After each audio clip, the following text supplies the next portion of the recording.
Welcome into the Bears Recap Coaching Search Day 10. I'm David Kaplan. That's Ryan McGuffey. We call him Guff around the office. Okay, Guff, Wednesday in Lake Forest on the Bears campus, a limousine or SUV is going to pull up, and Mike McCarthy's going to get out. He is interviewing with the Bears on Wednesday at Hallis. Okay, I don't know if they have dotted all the I's and crossed all the T's in terms of rules in the NFL. I don't think they have. But I would hope that they have figured this out because they're going to have a, 5-6 hour interview? I know Matt Nagy told me, most intense process. They put the game on, they freeze it. What are you doing in this situation and why? And you have to ask, what's the weather? What's my injury report? What's going on with this? What's going on with that? Okay, all that intel, I'm doing this. Well, he said it was like 5 or 6 hours. And then you go from there, he went to another team, then back to the Bears, and then he got his deal done. So here's my question. He's there 5 or 6 hours, and you all in the interview, Poles and Warren and all the McCaskey and all these different people. And then you go, that's the guy. We got to do it. You can't let him leave the building. But unless you haven't dotted all the I's and crossed all the T's or complied with the Rooney Rule, right? Which as of right now, as we release this, we don't believe they have. We think Ron Rivera is the only one. And for those of you who aren't, up to date, like Aaron Glenn doesn't count because it has to be in person, not on Zoom. Thomas Brown doesn't count because he works for your organization already. So I do. Now, Mike tomorrow, Kafka, who the former Northwestern, Puerto Rican. He's Puerto Rican. But on Zoom. But he was on Zoom. He wasn't here. So unless there's a morning interview planned that we don't know about, and at 1 o'clock p.m., Mike McCarthy comes rolling out of that limo or SUV you're talking about, I don't think they can keep him in the building. Now, let me say this about the 5 or 6 hour thing. Mike McCarthy's probably forgotten more football than most of the people interviewing him in that room. Correct. If anything, he's probably interviewing them. If I'm Mike McCarthy, now he wants a job in the NFL. He wants to keep coaching. We know. But isn't he interviewing them a little bit too? Well, I would think he's going to sit there and go, okay, let me talk to you guys about what went on in Dallas this year. We had this issue. We had that issue. Dak got knocked out. Micah Parsons was out with a concussion for a while. Dak was done for the season. Okay, we played hard. The previous 3 years, we went 12-5, 12-5, 12-5, and our offense was ranked number 1 in the National Football League. Now, what I want to ask you people here, George, let me tell you what I'm hearing about the Bears and how they do things. Ryan, I'm hearing there's some culture issues in the locker room. Kevin, here's what I'm hearing from some people in the world. You guys address to me how you're fixing these structural issues in your locker room. Jerry Jones might be a loose cannon. But there's one thing you don't have to worry about if you're working for him: commitment to excellence. And people are going to laugh there. What if they excelled at? Money's never an issue with them. Their salary cap, regardless. There's not a GM in the way because the owner is the GM. He might steal the spotlight by doing radio hits and speaking after every game and speaking his mind. But the right head coach has to mesh with that to make that work. I think that takes pressure off of a head coach, if anything else, because it goes squarely on the owner when things don't go right. Mm-hmm. And they come up short. They don't sign guys, or they let somebody go, or they make the wrong trade. That's on an owner who also wants to be the GM, who loves the ego. He comes here. They're not selling Mike McCarthy on, we're the charter franchise. He worked for the Packers and the Cowboys. Yeah, I would say they might be just a click higher. And my point is, the charter franchise, those are the 3 most storied franchises in NFL history. Maybe you throw the New York Giants in there.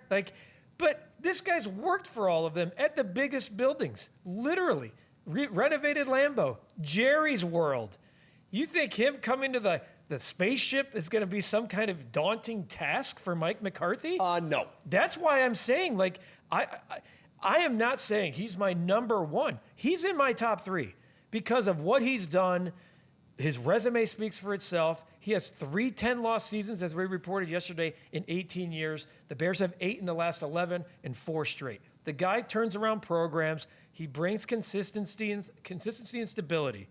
Whether you like the playoff, and he develops quarterbacks. He develops quarterbacks, and whether you like the lack of play, people on the lunch hour telling me, I don't want Mike McCarthy. Green Bay sloppy seconds. First of all, please. And secondly, his lack of playoff success. Do you know how laughable that is to me? The guy's coached in 22 playoff games.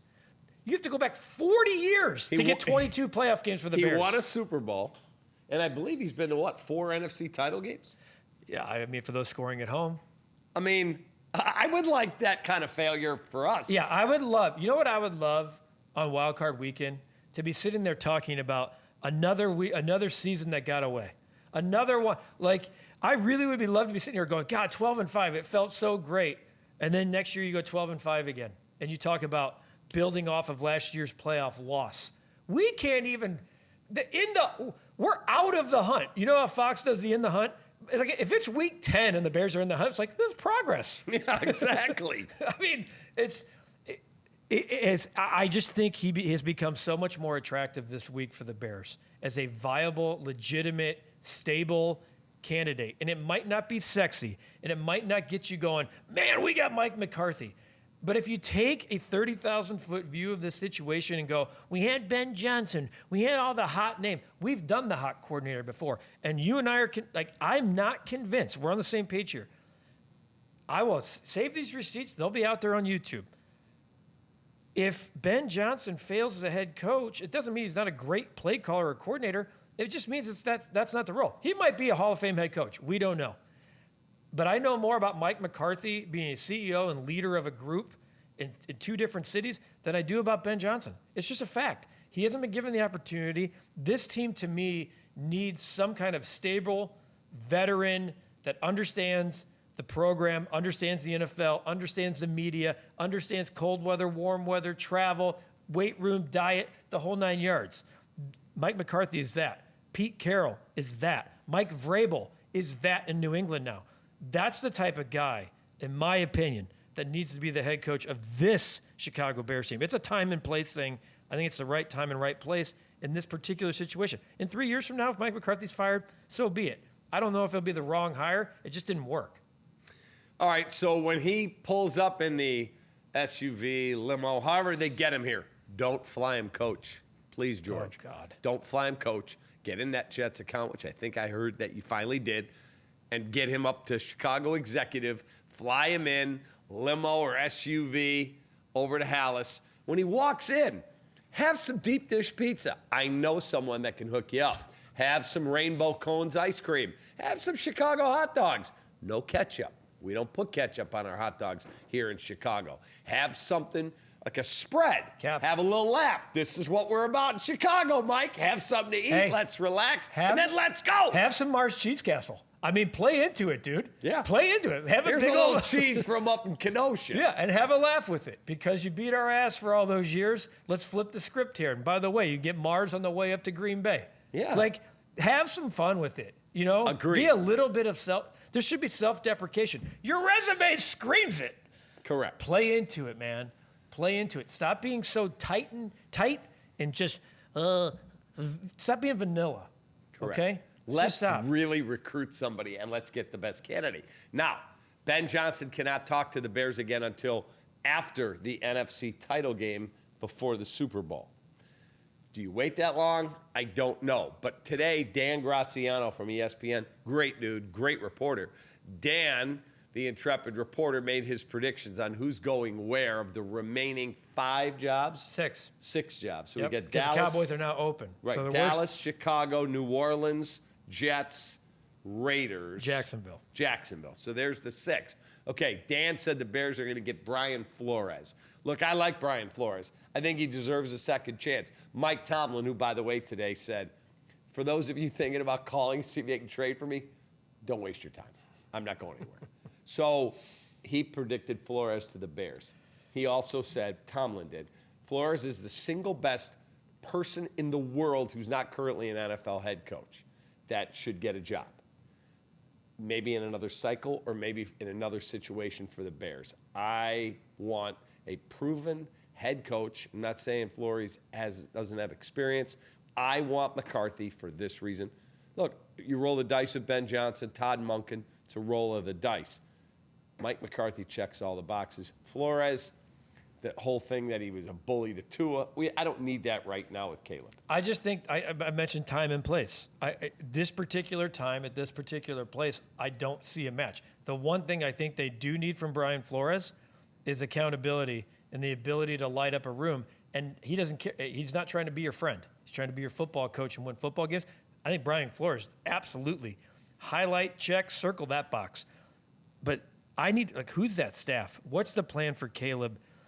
Do you want any type of cloud lingering over the first time he goes off on Caleb and it's received in the media? What do you think that's going to be? Oh, here we go again. Right. I'm a big believer. Like, I love when I see the Tomlin quotes. Look up in Minnesota, every single person from ownership down raves about Brian Flores. He's going to be a head coach again. He should be a head coach again. I just think this job is not the right job for him right now. Maybe 5 years from now, maybe 5 years ago. I just don't think this particular time is the Brian Flores time here. Let me throw this last thing out. What if McCarthy says, by the way, Ron Rivera is going to come as my DC if I get the job? Bring it on. Let's go. Yeah, Robert Salah. Like, you're taking head coaches and putting them in coordinator spots. Now you're talking. Now we're building a staff. Like Zimmer, even Mike Zimmer, like, would have been attractive.